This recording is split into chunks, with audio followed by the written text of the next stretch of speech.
The 764 network, for someone who's never heard of it, how would you describe it to people? So basically the 764 network is comprised of individuals who all meet online. They're part of a broader network of online violent groups who engage in criminal activity that includes and is primarily focused on extorting our nation's most vulnerable populations, to include the youth and other at-risk individuals. So a lot of these members typically will just go into online chat forums, social media platforms, gaming platforms, identify victims, befriend them, and then basically earn their trust to a point where they are convinced to share either sexually explicit material of themselves or other acts of criminal activity, to include harming family pets, in order to keep the trust of the person they've met online. These perpetrators will then extort these kids by saying, I will send this to your family, to your friends, unless you provide me with more content. So there's an escalation in behavior when we're talking about these network members, to the point where these kids want to remain friends or now feel backed into a corner, so they will produce the content at the request of their victimizer. Essentially targeting the most vulnerable and then almost sextortion. Correct, yeah, and sextortion is a piece of it. A lot of the criminal activity can vary just depending on what part of these networks you're talking about. So specifically, what we as the FBI have seen for these actors are members of these violent networks coercing victims into committing crimes such as swatting, doxing, vandalism, acts of self-harm. Sometimes it escalates to the point of sexually exploiting in life or in real life or online themselves or somebody else. We've seen acts of self-harm, real-world violence to include stabbings, shootings, suicides, and sometimes murder. And this is just to what? Stay in this network, to fit in, to what? What's the goal of this network here? Sure. So the motivations of each individual within these networks is pretty personalized. It can be a personalized grievance, it can be a collective grievance, but basically it varies group to group. So these members find each other based off of shared grievances or shared content preferences, but the goal ultimately for a lot of these groups is prominence within the network or clout. So the more extreme the content, the more notoriety you gain in these spaces. A lot of these threat actors are looking for a space to belong when they join these communities, so feeling that acceptance by other people engaging in the same type of behavior can be a pretty big motivator for these threat actors. And then it sounds like they're essentially desensitizing these vulnerable youth to these violent acts. Correct. So the desensitization process includes a lot of things like gore bombing, which is a tactic that some of these groups will use, where they'll share really extreme videos or GIFs or pictures of gore, to include human gore or animal crushing, in order to desensitize their victims, to ideally have them engage in that activity down the road. So it's pretty specific. And I hate to even think, when you hear animal crushing, could you define that? I mean, I'd never heard this before until recently. Yep, so I don't have the statute in front of me, but animal crushing is basically defined as intentional harm, impaling, burning, or torture of a live animal. And part of the statute does cover the dissemination of such material, so sending the videos and the GIFs does fall under that federal statute. And then gore bombing, you send it out to a bunch of people. Yep. So in order to maximize viewership, we do see threat actors repeatedly sending instances of gore through media, either photos, videos, or GIFs, repeatedly in quick succession to get as many people within a chat group, for example, to see it. Where does the FBI see these groups active? So the FBI sees these groups active in anywhere that basically has a communication function.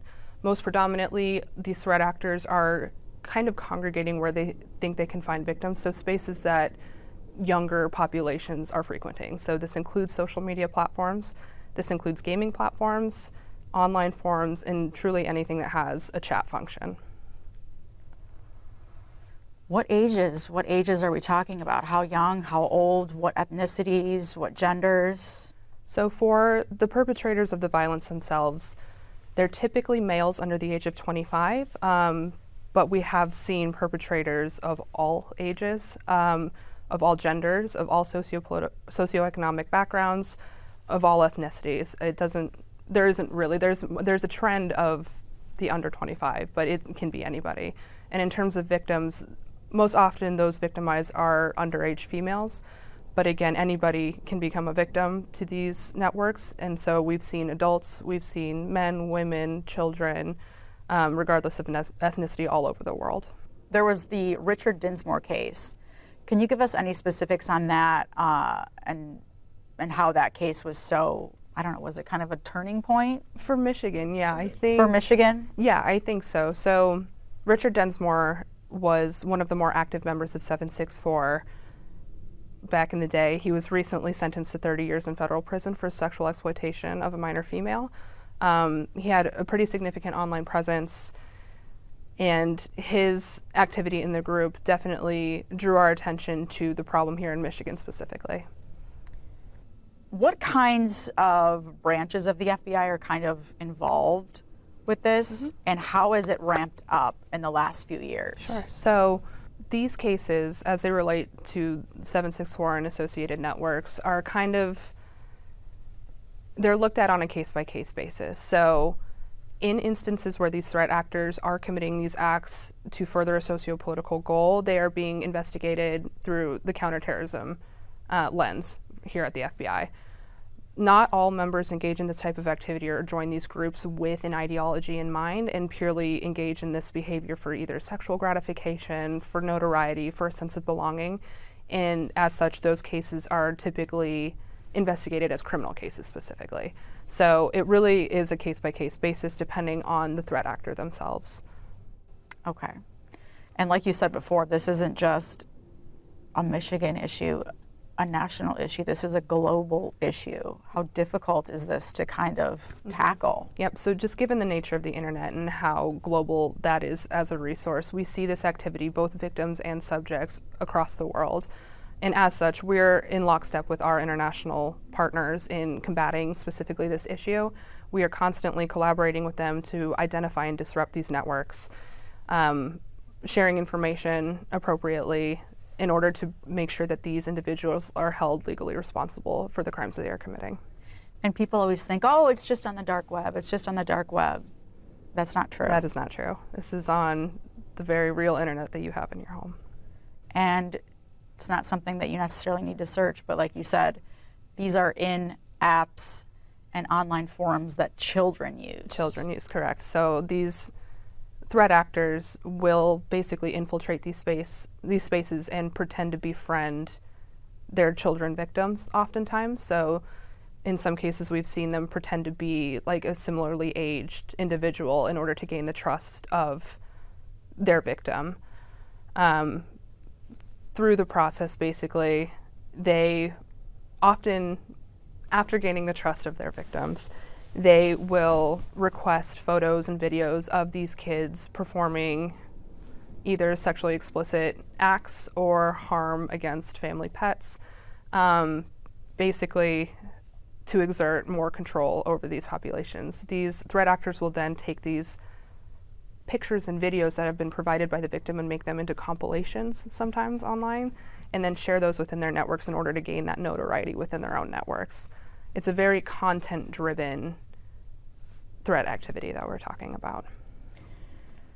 And with online being our lives now, what do parents do? What do loved ones do for specifically their children? What can be done? Parents should first and foremost be very aware of their child's online activities. They should know who their kids are communicating with online, especially given these threat actors can pose as a friend, right? Parents should take advantage of the parental controls provided to them within specific applications and on social media platforms. In conversations with your kids about this, bringing awareness to these issues with your children is also really important. If you think your child is being victimized by these actors or has some association with these actors, we do encourage parents to reach out to us here at the FBI they can call 1-800-CALL-FBI to provide a tip. We also have online submissions at tips.fbi.gov, or they can always go to their local field office. So here in Detroit would be a perfect example. We also want to highlight that if you feel like you're in imminent danger, to call 911 and make a report with your local police department. Do you anticipate, or does the FBI anticipate this continuing to get worse? We do. We don't see this type of threat activity going away. We've opened more and more cases over the years, and the number of cases is steadily increasing. And as such, we are dedicating as many resources as we can to combat the issue. This affects everyone, not just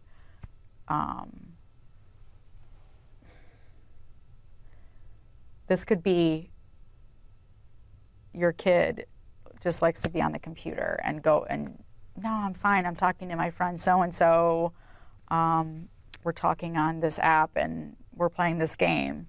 I mean, a parent doesn't realize that. So it's no parent's fault necessarily. I'm trying to get that across, I guess, in a way. I guess if they suspect anything, how do they talk to their kids, and how do they, kids don't like parental controls on their computers and on their phones. Open and honest communication with your children is paramount to keeping them safe. At the end of the day, children's safety is the priority within a family. So what those conversations look like are going to vary from family to family, and there are appropriate ways to have those conversations that I can't necessarily comment on, but at the end of the day, keeping your kids safe is what's the most important part of this whole thing. So, and I guess the only thing I wanted to say was this type of activity is like nothing I've ever seen, and nothing that any adult, rather any child, should ever be exposed to. How difficult is it for the FBI, even with years of experience, to investigate these kinds of crimes? These cases are dark. They exist in dark spaces. There's nothing easy about viewing the type of media that these groups share and collect from their victims. The FBI does a really good job at providing us as investigators with the necessary support in order to be doing our jobs as effectively as possible. We have a ton of resources to make sure that we are in a good place and that we feel supported to fully investigate these crimes as we can.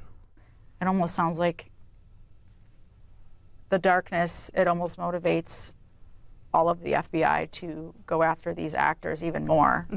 Yep, it is the priority of the FBI to protect the American people, and especially our most vulnerable populations who might not know better, right? Like, our kids are our priority, and we will not stop dedicating our resources and stop combating this threat until it's no more.